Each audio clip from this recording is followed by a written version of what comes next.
tipo de intervención y ir haciendo según el orden del levantamiento de manos. Entonces, ahora al cuerpo académico, racismos, identidades y modos de subjetivación, WAP 254.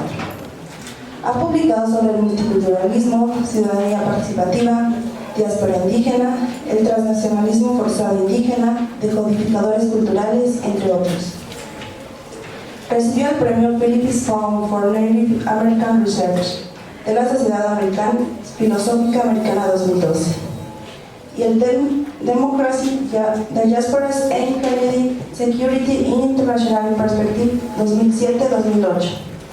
Your Center for International Security Studies, York University, Toronto 2007-2008. Sin más preámbulo, recibamos nuevamente con un aplauso a la doctora María Cristina González.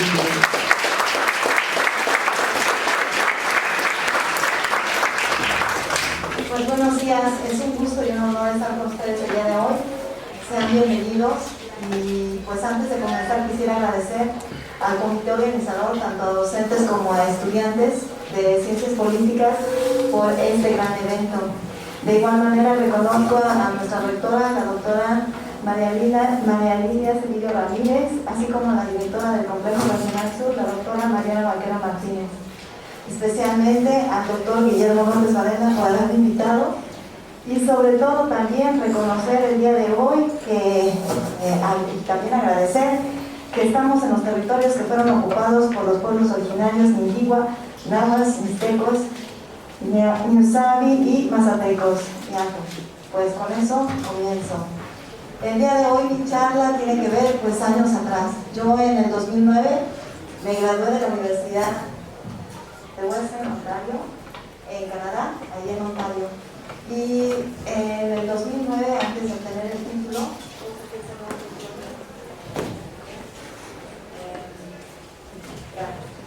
en esa época entonces estaba yo obteniendo datos del trabajo de campo que venía realizando en las zonas urbanas del sur de Ontario, con personas que dejaron las reservas. Usualmente eran Oneida, Ningigua, Ojibwa, y también había algunos, pero no muchos, de otras naciones. Muchos de ellos dejaron las reservas y se fueron a las zonas urbanas. Salió la temática sobre derechos humanos con relación a la política, las leyes, la legislación, lo que se conoce como The Indian Act y otras piezas de legislación que van rigiendo o rigen más bien la vida de los indígenas de allá. Aquí tomaré la terminología de aborígenes de acuerdo a la sección 35 de la Constitución del Canadá. Ahí se denomina aborígenes a la población que es india, Métis e Inuit, ¿no? Entonces, por favor, la siguiente. Esta investigación es parte de lo que se viene realizando la parte de estudiantes migrantes de retorno por parte del financiamiento de la Vicerrectoría de Investigación y Estudios de Posgrado, y también somos un grupo más vasto que pertenecemos al cuerpo académico WAP 254 y del cual pues está la doctora Coreida Spang, el doctor Jorge Gómez Izquierdo, la doctora Lorena Carrillo Padilla, y como colaborador está también el doctor Guillermo López Varela. Entonces, si podemos pasar a la siguiente, por favor. Los derechos humanos. El debate está a flor de piel y sobre todo porque se caracteriza por entender la universalidad o precisamente por qué es universal, por qué entender a los derechos humanos como que algo nos impregna y nos invade y todos somos partícipes, ¿no? La agenda para el día de hoy es introducir primero el concepto o más o menos darles un bosquejo de lo que es derechos humanos y la presunta universalidad de los mismos. Segundo, voy a proponer un ejemplo de cómo las ONGs nativas en Canadá son defensoras de los derechos humanos de la población aborigen, y también en esta parte cómo lo universal puede trabajar en lo local para beneficio de las personas que necesitan defender sus derechos. Finalmente, algunas líneas que puedo trazar sobre nuestra investigación actual con los estudiantes pues a retorno en San Marcos, Tlacoyanco, y con eso terminaría el día de hoy. No sé si quieran modificar el micrófono o así continúo. ¿Está bien? La siguiente, por favor. ¿Cómo se definen los derechos humanos? ¿Para quién y por quién? ¿No? Entonces, los derechos humanos incluyen... Los derechos humanos incluyen dignidad humana, derechos personales y justicia social. En otras palabras, los derechos humanos buscan mejorar la condición humana.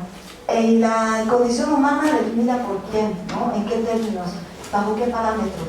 Es ahí donde se cuestiona todo esto. No, creo que seguimos en la otra, por favor. Los derechos humanos están codificados por el sistema legal.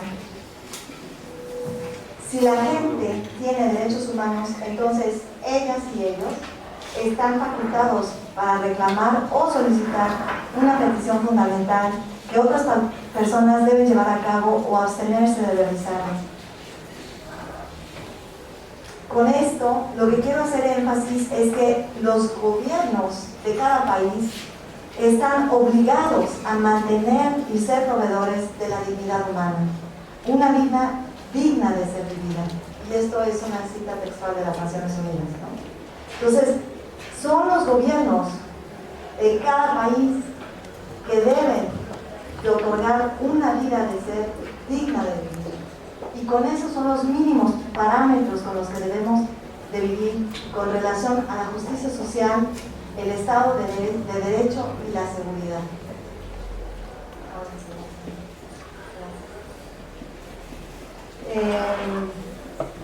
Los derechos humanos también existen en la ley natural, es independiente de la condición legal, lo cual se conoce como los derechos morales, ¿no? Que existen inherentemente con la persona. Nosotros tenemos el derecho a vivir en un ambiente seguro y adecuado. ¿Cuáles son los orígenes de los derechos humanos? Los orígenes de los derechos humanos están, pues, históricamente,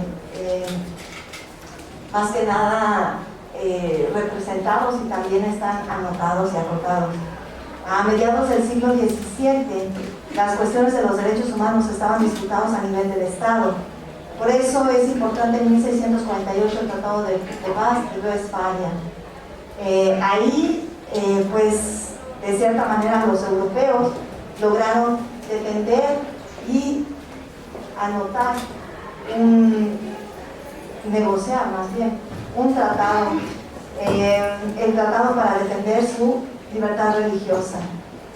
Este tratado fue diseñado para terminar con las guerras religiosas en Europa, que por 30 años, de 1618 a 1648, se llevaron a cabo, y la guerra de los 80 años, de 1568 a 1648, que trajo consigo la paz al Sagrado Imperio Romano. También se promovería la soberanía del Estado.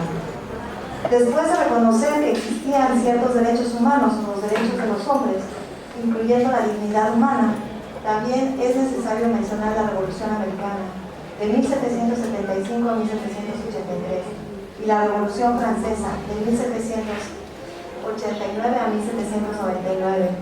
Como consecuencia, algunas naciones reconocieron la idea básica de los derechos humanos. Se crearon leyes de acuerdo a esta premisa, ¿sí? Sin embargo, estas leyes no se llevaban a cabo o no se reconocían fuera de los ámbitos en los estados-nación en los que se estaban promulgando. Tenemos entonces que los derechos humanos en esta fase primaria solamente se reconocieron dentro de un nivel nacional, pero no internacional. Durante el primer cuarto del siglo XX, la noción de los derechos humanos tuvo a nivel internacional un gran interés que conllevó a su desarrollo y propuesta hacia la soberanía del Estado. Fue con el Tratado de Versalles en 1919 que los esfuerzos dieron fruto a un tratado de la Liga de las Naciones para escribir sobre la libertad de religión y la equidad racial. Sin embargo, estas propuestas fallaron y los esfuerzos continuaron para un acuerdo internacional sobre derechos humanos en general.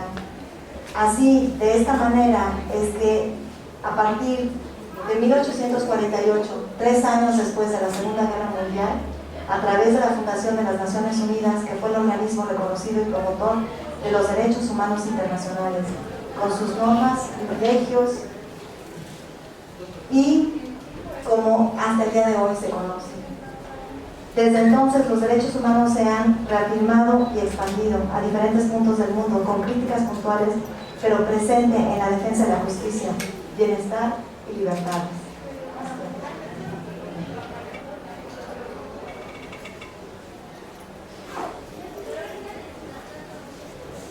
Uno de los puntos que cabe aquí recalcar es el rol de las Naciones Unidas en esa promulgación de los derechos humanos, y ha sido reconocido y ampliamente también, de cierta manera, como se diría en inglés, raise the flags, ¿no? Levantaban unas banderitas rojas.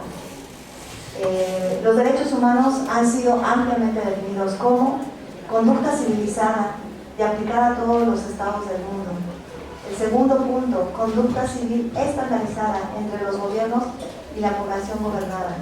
Es decir, el Estado es la voz oficial de los pueblos, ¿no? Aquí no vemos, excepto cuando están sesionando los pueblos originarios o los indígenas de las diferentes partes del mundo, entonces es cuando se ve la diversidad. Mientras tanto, solamente vemos a los jefes de Estado dialogando y promulgando y presentando esta defensoría de los derechos humanos.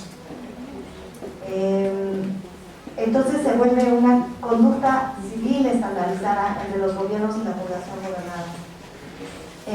Son elaborados por los actores del Estado que dan forma a la agenda de las Naciones Unidas y promueven acción en cuanto a los derechos humanos y liderazgo, ¿no? El Estado territorial permanece y la entidad legal y política es un lugar en donde debemos de considerar esta importancia y esta relevancia. ¿Cómo se definen? ¿Desde dónde y para quién? Por el otro lado, la posición de la diversidad cultural, religiosa, y muchas veces se cuestiona también la agencia. ¿A dónde están esas personas que son, pues, los representantes de esos derechos, ¿no? Uno de los puntos importantes que debemos de ponernos a pensar es precisamente la universalidad de los derechos humanos. Y se podría pensar en los derechos humanos con diferencias transculturales. Esa pregunta, pues, tendríamos que tener un espacio más amplio para poder entre ustedes y conmigo debatir, ¿no? ¿Hasta dónde se puede pensar en lo transcultural dentro de esta definición de los derechos humanos? La siguiente, por favor. Por ejemplo, en 1953, en la Conferencia Mundial sobre los Derechos Humanos en Viena, la mayoría de los estados reafirmaron la cuestión universal de los derechos. Sin embargo, estados que representaban una minoría, particularmente del continente asiático y del Medio Oriente, entraron en un debate porque estaban a favor del transculturalismo. Es decir, un transculturalismo en cuanto a la definición y a la propuesta de los derechos humanos, en donde un relativismo cultural sea aplicable. Solo en algunos países se puede presentar la idea sobre la universalidad de los derechos humanos. Desde sus propias prácticas culturales, religiones y modos de vida, es que se debe de pensar o repensar esta universalidad. Aquí cabe un paréntesis, ¿no? ¿Por qué vamos a hacer un paréntesis? Precisamente porque apenas, no sé si ustedes están enterados o checan las noticias, hay un debate en Irán, ¿no? ¿Qué sucedió en Irán? ¿Alguien sabe? ¿Alguien? Una manita, ¿no? Bueno, entonces yo escojo a alguien, ¿no? ¿A nadie escojo? Bueno, a ver, cojan sus celulares y hagan un Google. ¿Qué pasó en Irán? ¿Sí? Me parece que fue de la mujer que asesinaba a los policías por llevar mal el hijab. El yihad, ¿no? ¿Quién sabe del yihad? ¿Qué es el yihad? Muchachos, ¿están en ciencias políticas? ¿Qué pasó? A ver, por allá. ¿Sí? ¿Usted? Es el código religioso que rige a las mujeres en los países musulmanes. Así es. Las mujeres musulmanas utilizan, ¿han visto el yihad? Hay musulmanes ortodoxos y musulmanes que no son tan ortodoxos. ¿Ustedes han visto a las mujeres que son musulmanas ortodoxas? ¿Alguien? ¿No? Debería haber puesto fotos, pero eliminé las fotos de mi presentación casi todas las mujeres cuando son musulmanas, sobre todo en los países más ortodoxos como Irán, Irak, Turquía, varios en Turquía, utilizan nada más una rayita, nada más pueden ver la finura de los ojitos a las mujeres. Y va desde la parte superior hasta la parte inferior. Ustedes ahorita están viendo mis zapatos, ¿cierto? Sí. Bueno, hago más caja a los que están hasta allá arriba. Pero realmente a las mujeres musulmanas no se les ve absolutamente nada, ni siquiera los zapatos, ¿no? Cuando se mueven no se ve nada más que la puntita del zapato. Y tampoco se le ve absolutamente nada, más que un contorno muy ligero después de tener el jihad negro. Entonces, ¿qué sucedió? Pues que la mujer utilizó el jihad de una manera en la cual se le veía parte de la fisonomía de la cara. Y entonces, ¿qué le hicieron? La arrestaron, la llevaron, ahí por ahí levantó alguien la manita, ¿no? ¿No? ¿Nadie? La llevaron a la cárcel, ¿y qué le sucedió? Por allá que alguien me contestó. La asesinaron, bueno, la violentaron y la asesinaron. Exacto, la asesinaron. Entonces ha habido una ola, por favor chequen sus celulares y pongan Irán, Jihad, ¿no? Mujer asesinada. Y ahí les va a aparecer todo esto que les estoy presentando acá, ¿no? Cómo estos países en una asamblea de la ONU están votando en contra de la universalidad de los derechos humanos, ¿no? ¿Por qué? Porque se ven, ¿cómo se ven? Amenazados hacia sus libertades que tienen religiosas, sus prácticas culturales, ¿no? Lo que han mencionado los de la cárcel, ¿qué dijeron? ¿Tú sabes lo que mencionaron? ¿Por qué murió la mujer? Por contusiones. No, pues dijeron que por un infarto, que se había infartado la mujer, ¿no? Ahí en la cárcel. Entonces ahora los infartos están de moda, todo lo que no podemos entender y comprender con violencia se denomina infarto, ¿no? Entonces es una crítica muy puntual precisamente a esto. ¿Hasta dónde se puede recortar la universalidad? ¿Hasta dónde se debe de dejar la universalidad? ¿Y dónde entra este transculturalismo y toda esta defensa hacia no vernos todos en la misma homogeneidad de definición en cuanto a los derechos humanos? Pero cuando pasan este tipo de situaciones, como en Irán, en donde existe una violación tremenda hacia esta mujer que estaba usando el jihad de una manera de acuerdo a la ley que tienen incorrecta, llega hasta su propia vida rural, ¿no? Entonces, este tipo de cuestionamientos son los que yo llamo la atención aquí con ustedes. Y decir, bueno, hasta dónde estos países, incluyendo México, podemos en un momento pensar en nuestras propias prácticas culturales, en nuestros modos de vida y en un respeto hacia las religiones. La siguiente, por favor. Entonces aquí voy a presentar un ejemplo sobre Canadá. Y voy a presentar sobre la población aborigen, ¿no? La legislación indígena en Canadá pues es muy compleja y cada país tiene su modo de legislar.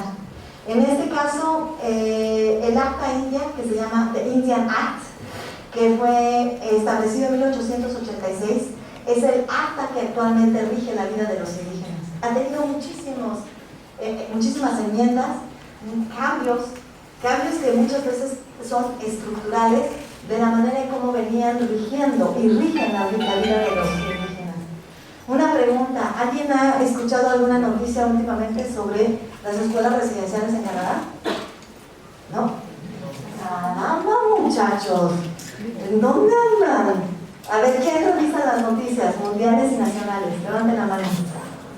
¡Nadie! No puedo creerlo. No me digan eso. A ver, ¿qué van a hacer de ahora en adelante todas las mañanas cuando se despierten? Además de decir buenos días y desayunar. Ver noticias nacionales e internacionales. No pueden estar estudiando ciencia política sin enterarse de lo que pasa fuera de su burbuja, ¿no? ¿En qué burbuja están? ¿Dónde viven? Aquí, vivimos acá, pero estamos conectados con todos, ¿no? A ver, ¿quién hace un Google con su celular y buscan escuelas residenciales? Canadá. Y a ver qué... No había tomado el contexto, pero sí vi algunas noticias. Se refiere, bueno, a estas escuelas residenciales que eran como, bueno, estaban como adoctrinadas por alguna religión, pero lo conflictivo de todo esto fue que en esas escuelas encontraron cuerpos y huesos de indígenas que supuestamente eran educados en esas escuelas, cuando en realidad solo pues había como un abuso contra esos indígenas y hubo como varias quemas de iglesias, algo así entendí, bueno, ahí en Canadá, porque pues no era justificable pues, lo que habían hecho, entonces como que quisieron erradicar esas instituciones. Así es. Miren, la historia canadiense sobre la población aborigen es muy compleja y data sobre todo desde la colonia, ¿no? Algo muy importante es la política y la legislación. Ustedes lo deben de saber. En la política se llevan a cabo, ¿cuál sería la palabra correcta? Se propone, se escribe, ¿no? Se busca a través de los gobiernos del Estado cómo se puede gobernar la población y se emiten políticas, ¿no? Sin embargo, esas políticas muchas veces no se llevan a cabo y se traducen, se dice en inglés enforce, ¿no? Enforce es cómo vamos a obligar a la población para que se lleve a cabo esta política, ¿no? Y se crean las leyes y entonces las leyes, a través de las leyes es que ya se puede exacto. Ya podemos nosotros forzar a la población, si no es por hegemonía que lo hace, ¿verdad? Con el consentimiento se lleva a cabo esa implementación, ¿no? Y se sigue la ley. Entonces, a partir de 1886, que existe este Indian Act, en donde se establece y se estipula desde definir quién va a ser indio, ¿no? Se define quién es indio. Se define cuál es la relación entre la corona y los indígenas, cómo se van a apropiar de sus territorios, ¿no? Cómo se van a crear las reservas, qué pueden y qué no pueden hacer. Y lo que querían hacer era decimar la población, borrarlos con una goma, hacer esto. Y no es el único Estado-nación que lo busca, ¿no? Creo que la historia se repite y se repite y se repite. Tenemos aquí diferentes historias también sobre esa postura de asimilarlos, ¿no? Todo lo que se llama asimilación cultural. Y eran las tres famosas Bs, ¿no? Victorianas. Era asimilarlos, cristianizarlos y civilizarlos, ¿no? Esa era la finalidad hacia la población aborigen. Entonces, ¿a quiénes tienes? ¿Cómo se reproduce la población? Pues a través de la niñez, la juventud. Los niños son el futuro, eran el futuro de la población indígena. ¿Y qué había que hacer con esos niños? Pues dos opciones: educarlos, volverlos caucásicos, casi, cristianos, civilizados y sedentarios, dejar de ser nómadas, ¿no? Y decimarlos, que ya no hubiese tantos niños, ¿no? La solución: llevarlos a las escuelas residenciales y anteriormente industriales. Primero fueron las industriales y después las residenciales, en donde los niños tenían que asistir, pero quedarse como en un internado. Desde que entraban los niñitos, había que cambiarlos, ¿no? Desde cortarles su cabellito, niñas y niños, los dejaban peloncitos, y la vestimenta. Precisamente el 30 de septiembre es el día del Orange Shirt, ¿no? Y es una blusita naranja que llevaba una niña de una reserva en British Columbia. Y cuando llegó a su escuela residencial, le quitaron la blusita y le pusieron su uniforme. Y jamás volvió a ver su blusita. Pero no era el hecho de quitarle la blusita, sino era el hecho de desmantelar lo que ella sentía, pertenecía y era, ¿no? Su identidad como indígena. Entonces, el récord histórico de historia oral decía: hay muchísimos muertos. Clamamos a nuestros antepasados, no regresaron, nunca supimos más, ¿no? ¿A dónde están? Existe lo escrito de las escuelas residenciales que eran manejadas por sacerdotes y monjas, tanto católicos como protestantes, que estaban mencionando cómo los niñitos, existe muchísima literatura, estaban en las escuelas con TB, tuberculosis, y tomaban clases, ¿no? Estaban con niños sanos y niños enfermos, con paperas, ¿no? Las cobijas se las entregaban contaminadas de los niños que tenían o varicela o paperas, y era todo para decimarlos, ¿no? Los castigaban, eran castigos muy fuertes y había muchísima violencia, ¿no? Había hasta calaboza donde los metían, y los niñitos chiquititos y medianitos que se orinaban, se quedaban todo el día con los orines para que escarmentaran y no pudieran orinar. Estaba prohibido hablar, ¿no?, en tu lengua materna, no se podía, era castigadísimo.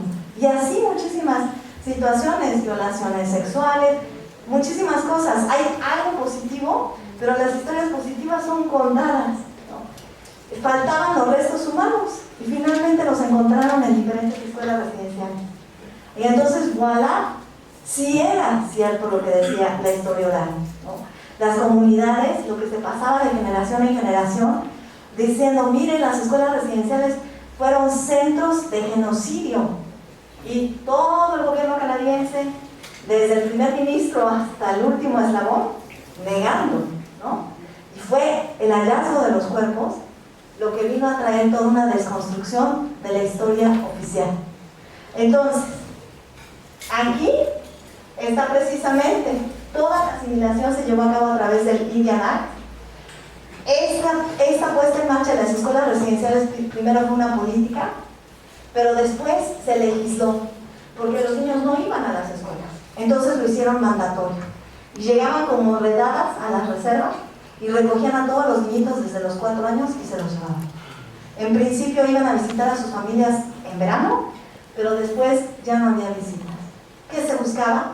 Asimilarlos. ¿Qué más? Civilizarlos. ¿Cómo los vas a civilizar si los mandas a su familia, ¿no? Terminas, obstruyes, ¿qué? Su identidad y aprender el inglés y terminar con sus creencias, ¿no? Entonces había un empadronamiento que era el enfranchisement. Si los indígenas dejaban o negaban su estatus como indígena, en automático tenían derechos y privilegios.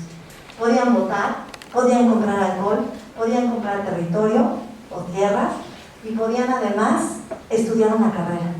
Las carreras más socorridas eran leyes y medicina, ¿no? Algunos también estudiaban para el sacerdocio y se volvían, eran miembros de la sociedad canadiense. Y también, pues, obligatorio que los niños asistieran a las escuelas residenciales. ¿Qué hizo esta legislación? Pues la prohibición ciudadana a los indígenas, ¿no? Si ellos mantenían su estatus de indígena, pues era negado el voto, cero propiedad, ninguna venta de lo producido en el campo y cero inversiones. Estaba muy restringido su espacio. Y esto es bien importante, fue hasta 1951, fíjense hasta cuándo, 1987, algunas escuelas todavía en el 90 todavía funcionaron, pero casi el dato es 1987, 1990, pero la última escuela residencial cerró en 1987. Pues imagínense todos los años que pasaron, ¿no? Y otra cosa muy importante también, 1951 se levanta, con esta enmienda que se hace a esta acta de legislación, se levantan todas las prohibiciones culturales y también se levanta esta cuestión del voto. 1951 pueden nuevamente llevar a cabo sus danzas, sus ceremonias. ¿Por qué no los dejaban? Porque decían que era una amenaza para el Estado canadiense. De esa manera, ¿qué iban a hacer? Pues se iban a levantar, ¿no? Ustedes no sé si han escuchado sobre el potlatch, ¿no? Una ceremonia, Sundance, la danza del sol, ¿no? En el potlatch era una danza que hacían, era una ceremonia en donde se reconocía al gran jefe, sobre todo en la costa de British Columbia, es ahí donde se celebraba. Y ahí los Kwajalein eran los que recibían, el gran jefe recibía a toda la gente desde diferentes partes de Canadá y le llevaban tributo, compartía él comida, decían que eran como las desguinadas de los raramuris, ¿no? Entonces ellos llevaban comida, ofrecían también comida y era el gran jefe era reconocido. Entonces el agente indio, que era el que vivía ahí, ¿no? Cerca de la reserva, siempre había un agente. Cuando él escribía a Ottawa decía, es que no hay que dejar que sigan con este potlatch, porque representa una amenaza para nosotros. Se pueden organizar y se pueden levantar, ¿no? Era dar el reconocimiento al gran jefe, como le llamaban, que se pueden levantar en armas y puede ser contraproducente para nosotros. ¿Y saben qué hicieron? existe la agencia, ¿no? Existe esa actividad que hacían subterránea. Ellos se escondían y seguían haciendo sus ceremonias, lo hacían de manera oculta. Entonces muchos niñitos, aún que iban a las escuelas residenciales, se escapaban, ¿no? Había resistencia, aún se comunicaban en su propia lengua. Muchos estudios que han hecho en diferentes partes del Canadá se presenta este activismo por parte de los niños indígenas. Entonces, ¿qué pasa con esto? Imagínense en 1951, ¿no? Hay derogación y sigue el Indian Act. No se puede eliminar esta acta porque también ahí se establece cómo el gobierno canadiense va a mantener o va a mandar financiamiento a las diferentes reservas. ¿Por qué? Porque tomaron posesión de sus territorios. Entonces no se puede eliminar esta pieza de legislación que al mismo tiempo ha sido, pues es la paradoja. Legisla, beneficia, pero también entra en contradicción con los derechos humanos de las poblaciones indígenas, ¿no? No dejarlos votar, quitarles el estatus, no dejarles vender, no poder moverse, no salir de la reserva. Había muchas limitantes. Y una de ellas es hacia las mujeres, la que les presento aquí, Sandra Lowlands, contra la Suprema Corte de Justicia del Canadá. Ella fue hasta 1985 que a través de ir a presentarse ante las Naciones Unidas, derogan esa pieza de la legislación, se borra la sección 35, no, creo que es la sección 12 del Indian Act, y se crea un bill, el Bill C-31, que es el 31. Ese lo pueden checar, lo pueden buscar, y viene toda la historia de ella. Ella se presenta y dice que el acta indígena, el acta india, es discriminatorio, porque le elimina el estatus de mujer. Para las mujeres indígenas, si se casaban con un hombre no indígena, perdías tu estatus. Pero si un hombre indígena se casaba con una mujer no indígena, lo mantenía, ¿sí?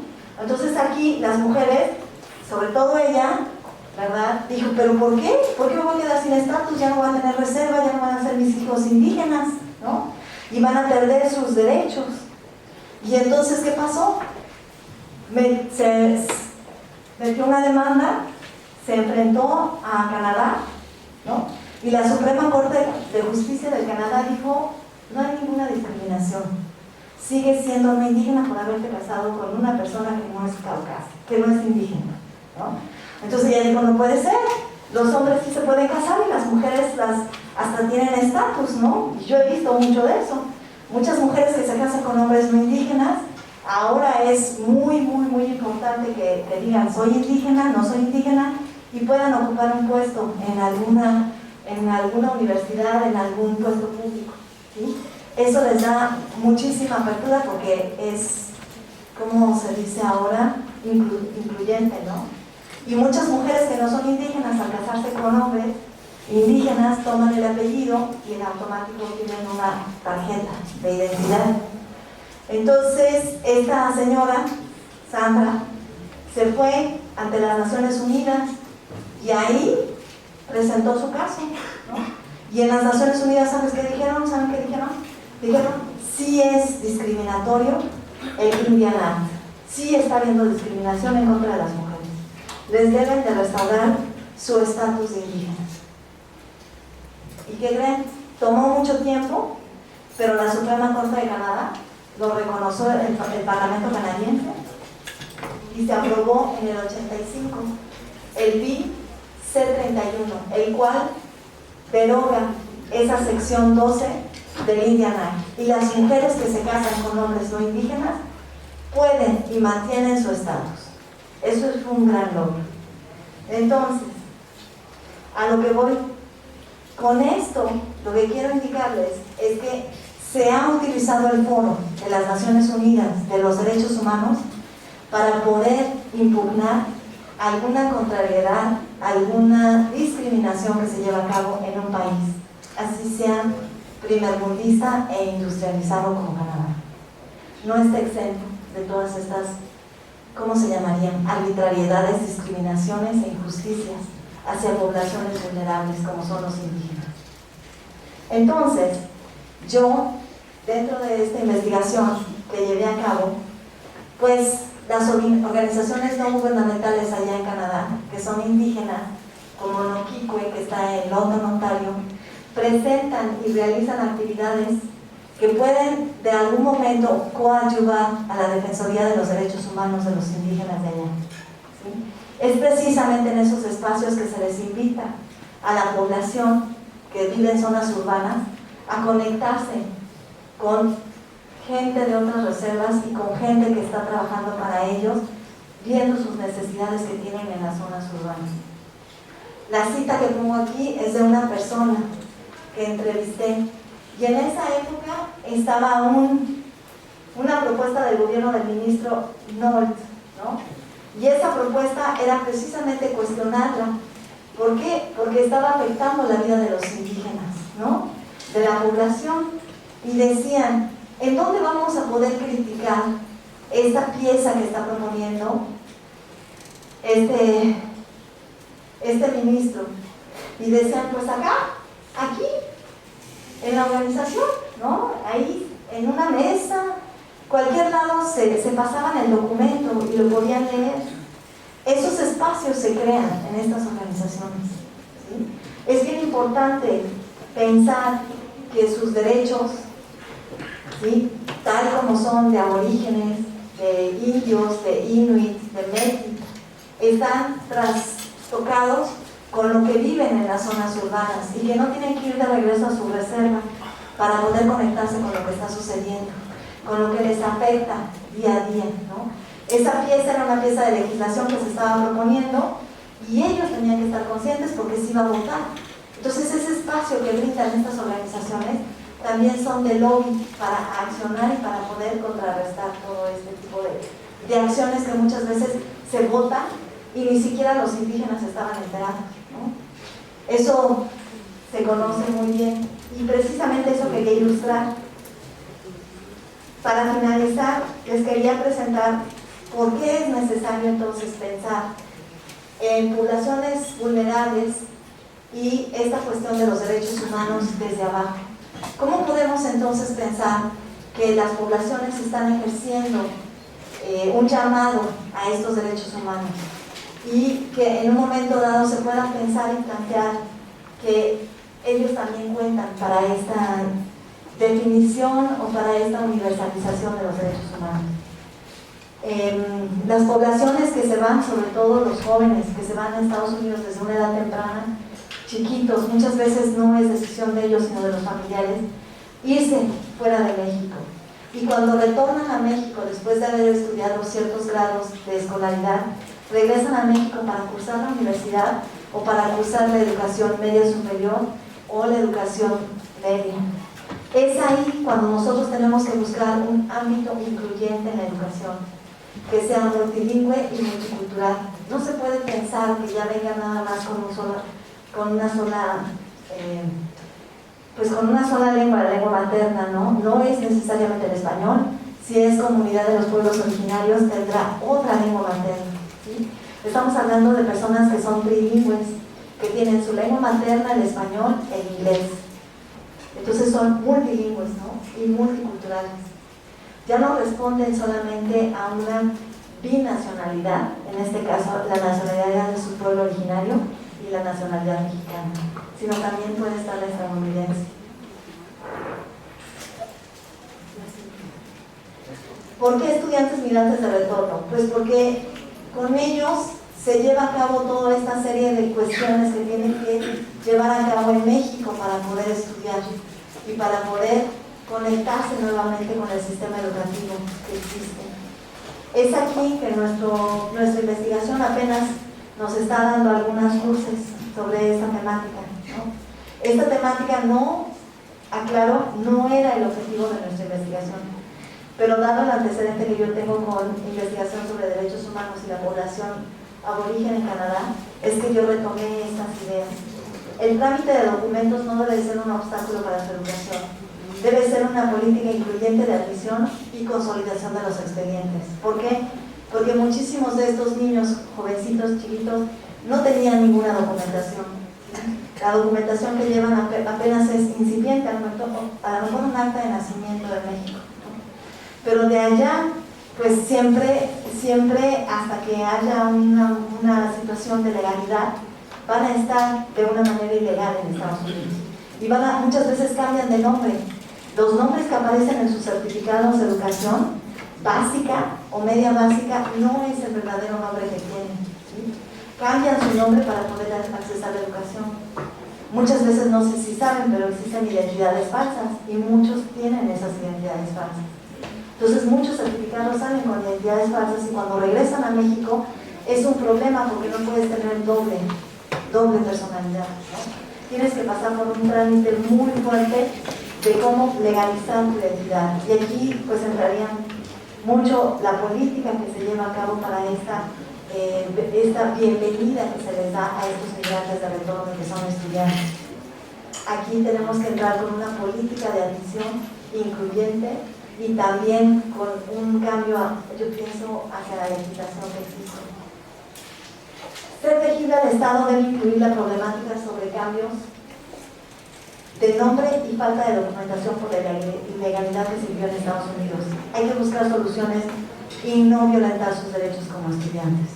Hay historias de estudiantes que tienen que repetir, no lo podrán creer, ingresan, hay algún problema una vez que ya ingresaron y que cursaron como 4 semestres, 2 años en la carrera, y resulta que de repente dirección escolar pide ciertos certificados, cierta documentación que no quedó clara, que estaba grisácea, y entonces tienen que comenzar de nuevo, ¿no? Comenzar de nuevo una carrera, porque no le validaron el nombre, porque no le validaron alguna documentación. Y sí ha sucedido, ¿eh? Nosotros hemos entrevistado a estudiantes que se encuentran en ese, ¿cómo se dice?, en ese limbo. Entonces, ser estudiante migrante de retorno no implica ser ciudadano de segunda. Se debe dar reconocimiento a las ciudadanías multilingües y multiculturales como un derecho inalienable. Esa es la propuesta. Y con eso quiero agradecerles, muchas gracias por su atención a la presentación.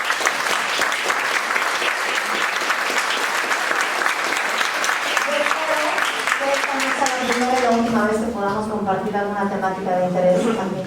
Muchas gracias.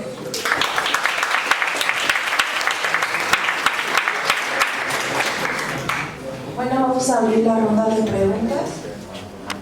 Pueden alzar la mano para que se haga la palabra. Y quería preguntarle si considera que las Naciones Unidas realmente cumple su función por la que fue creada o simplemente es un organismo que promueve el dominio de las potencias mundiales sobre el mundo. Gracias. Ay, acabas de tocar un punto bien difícil de contestar y fácil al mismo tiempo. Hay 2 respuestas. La primera, la desilusión. Estaba yo en la preparatoria y había un simulacro en mi colegio sobre las Naciones Unidas. Y yo era de las primeras que se apuntaban. Creo que alguna vez fui de las que representaban a Francia. Y era el simulacro y era increíble. Pero me desencanté. Segundo de tercero. Lectura en inglés. Naciones Unidas. No sé por qué la que organizó todo el simulacro nos puso esa lectura. Fue nefasto. Porque si eras un borrego, pues igual no lo entendías. Pero si tenías un poquito más de crítica a lo que estabas leyendo, leí, las Naciones Unidas son financiadas por Estados Unidos. Más del 50% financia Estados Unidos, ¿no? Creo que va en un 90, 80, no me hagan caso. Pero ahí, haz de cuenta que las Naciones Unidas las hubieran pisoteado como cuando pisas una cucaracha, ¿no? ¿Cómo puedes evitar? Y es una de las críticas que se les hacen a las ONGs. Hay muchísimo sobre eso, ¿no? Edward Hull, todos los que critican a las ONGs. ¿Por qué? Porque las ONGs son una rama del Estado. El financiamiento de muchos vienen por parte de diferentes gobiernos. Y solamente se financian proyectos que están aprobados por el Banco Mundial, por la Unión Europea, por la Sociedad de Desarrollo, ¿no? ¿Cómo se llama? El de Canadá, el de Estados Unidos, todos esos que promueven el desarrollo y la definición de desarrollo, ¿no? Por ahí les recomiendo a este antropólogo, ¿cómo se llama? Arturo Escobar. Él tiene un trabajo hermoso con la cuestión de desarrollo. Entonces, ¿qué pasa? Te desilusionas, ¿no? Dices, pues las Naciones Unidas son un parapeto de Estados Unidos, porque también definen qué es la democracia, ¿cierto? ¿Cómo es la democracia? Pues 2 partidos políticos que se van turnando el poder, pero la estructura no cambia. La política sigue igual, ¿cierto? Lo vemos ahora con Biden. No cambió más que el personal. Intacta la política estadounidense. La respuesta segunda. Estaba yo en una clase del doctorado y mi profesora es Randa Farah. Ella es muy conocida con las cuestiones sobre... Ella es palestina y ella va mucho a los campos de refugio en toda la zona de España, al sur de España. Y en una clase se me ocurrió decir eso. Las Naciones Unidas es un parapeto de Estados Unidos, ¿no? Está financiado y realmente hay que cuestionar todo el constructo, el concepto, la política que deviene de las Naciones Unidas, como esta, de derechos humanos. ¿Y saben cuál fue su respuesta? La siguiente, y creo que ahí viene la mía también. Me dijo, sin el trabajo de las Naciones Unidas, aún y con el financiamiento de Estados Unidos, en zonas de conflicto, como los campamentos de los palestinos, la gente estaría muerta. Habría sed. Entonces, aquí abrimos un paréntesis y metemos el activismo. Y metemos entonces lo positivo. Dentro de todo esto que existe y toda esta de este financiamiento y lo negro de las Naciones Unidas, está el activismo y está el fortalecimiento y apoyo a estos pueblos necesitados. Entonces es una paradoja, dirían en inglés un catch-22, pero hay espacios en donde se puede uno mover y crear este tipo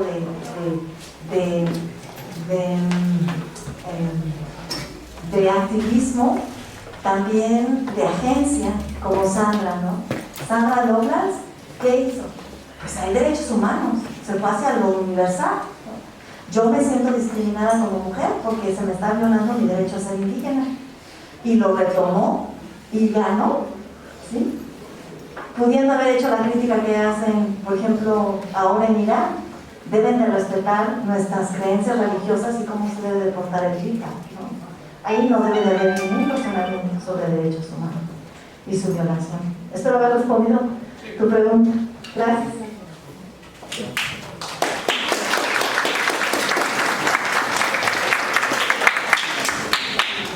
Gracias.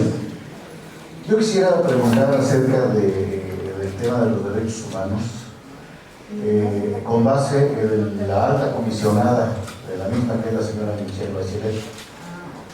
Su servidor ha acudido a diferentes cumbres internacionales en el tema del cambio climático, donde se reúnen toda la ONU, ¿no? Los países partes. Pero hay un tema muy importante dentro del contexto que estamos hablando, que es precisamente los derechos humanos de los indígenas. Hoy en día los pueblos son los que sufren mayor estrago en el tema del cambio climático. Y las conferencias de las partes en el tema del marco de Convención Marco de Naciones Unidas sobre el Cambio Climático siempre están en la lucha. Cada año yo participo desde 2010 y parecía que damos un tour por el mundo. Comenzó en Cancún, bueno, no, las cumbres comenzaron desde la Agenda 21, en la reunión de los pueblos de la tierra en Brasil en 1952. Y de ahí vienen cada año, repito, parecía un tour. De Cancún, Durban, en Sudáfrica, Doha, Qatar, Lima, Francia, Marrakech, etc. Hoy llegamos a la cumbre número 27, que se va a celebrar en Sharm el Sheikh, en Egipto. Y bueno, otra vez, no hay acuerdos para disminuir los gases de efecto invernadero, pero dentro de todo eso el tema central es precisamente la protección a los derechos humanos de los pueblos indígenas, porque el cambio climático ciertamente afecta los derechos humanos en la salud, en la educación, en la vivienda. Y tomando una fracción de su texto donde habla acerca de los fondos, pues resulta que a lo largo de tantos años no pasa nada. No hay ningún movimiento que pueda mejorar las condiciones de esos pueblos indígenas y sobre todo de los pueblos que están a nivel del mar, y que dado el calentamiento global y el cambio climático tiende a derretir glaciares y aumentar el nivel del mar, y entonces sufren esas consecuencias. La gente más pobre es la que sufre con mayor fuerza esos efectos. Entonces mi pregunta es, ¿qué se puede hacer? ¿Qué podemos nosotros hacer para que esas peticiones sean atendidas y que los pueblos indígenas realmente sean provistos de recursos para poder mejorar su estado de vida y su vulnerabilidad? Muchísimas gracias. Gracias, profesor. Pues, Soy alumno. Perdón. De primer semestre, soy párvulo. Muchísimas gracias, Pablo. Pues realmente es una pregunta un poco compleja, porque aquí entrarían varios actores sociales, y los actores sociales, sin el esfuerzo de los estados, pues no son como bolsas con un fondo abierto, ¿no? Se sale todo y no se queda. Entonces aquí habría esa cuestión de hacer una conexión más entre Estado y sociedad civil para poder conectar con los pueblos originarios, o sea, tener diferentes actores sociales con el Estado. Y entonces esa conexión podría, yo pienso, salir adelante junto con la legislación, porque si no se legisla en cuestión de los contaminantes, pues no se llevan a cabo grandes transformaciones. Se veía con el caso de Estados Unidos con Trump, ¿no? Él no tenía ningún compromiso así es. Entonces, si tú no tienes a los jefes de Estado en sintonía con lo que sucede en el país y en los recónditos de cada estado, municipio, localidad, pues entonces no existe ese empalme, tienen que converger, ¿no? Entonces yo creo que por ahí empieza el trabajo, no solamente emitir estas piezas de ley, que son las que apoyan hacia la... precisamente apenas estaba escuchando cómo en California, a partir del 2023, ya no van a existir ningún carro de combustión, ningún transporte de combustión, todos van a ser eléctricos. Entonces eso va a ser algo increíble, ¿no? Porque es el país, es el estado en ese país donde circulan miles y miles de autos. Entonces esa transformación va a generar todo un reacomodo y rediseño social y de tecnología. Pues yo creo que va a ser un ejemplo para otros países y estados en donde hay esa comunión.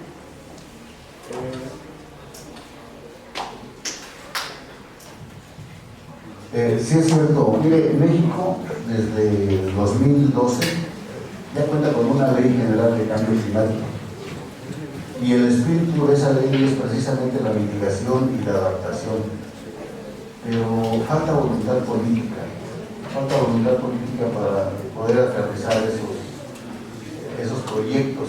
Sin embargo, el punto neurálgico de esas charlas es dejar de extraer combustibles fósiles de la tierra para disminuir precisamente los efectos de gases de efecto invernadero. Y yo creo que desde 2015 que se llegó al acuerdo de París, precisamente fue histórico, donde se logró que los países firmaran que el planeta no aumente 2 grados, y que también en ese mismo año en Nueva York se acordó la Agenda 2030, y que obliga a las autoridades principalmente de que cuente con una regiduría de asuntos de Agenda 2030 para cumplir los 17 objetivos de desarrollo sustentable. Y sin embargo, pues no hacen caso. Y el caso concreto es Tehuacán, y ni siquiera saben qué significa la Agenda 2030. Gracias.